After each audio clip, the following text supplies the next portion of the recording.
Kok do criges ki ngopo? Wah, Jawa Timur gawat lho. Lah wong ana wong njaluk tulung men diajari nyinden kok wawuh-wawuh lho. Perkara dalang arep ngajari seje ya mbuh. Ini yang saya cari seperti ini. Iya.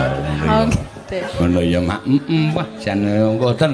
Nek kula niku ora iso ngajari nembang ora iso. Iya, kula niku dalang ning ora iso nembang, ora iso maca pat. Isane ya suluk, cerita lan sak piturutipun. Nggih alhamdulillah. Lho, kok malah alhamdulillah jare kon ngajari. Nggih malah beneran tegese ora kakean protes dalange ngoten. Lah nggih nek kebenaran ya ora bakal protes. Iya, ning nek ora kebenaran kula niku sok rewel. Iya. Dalang kok nggih. Napa? Wong dalang nggih cerewet ngoten. Wah iki waduh. Modiar kowe.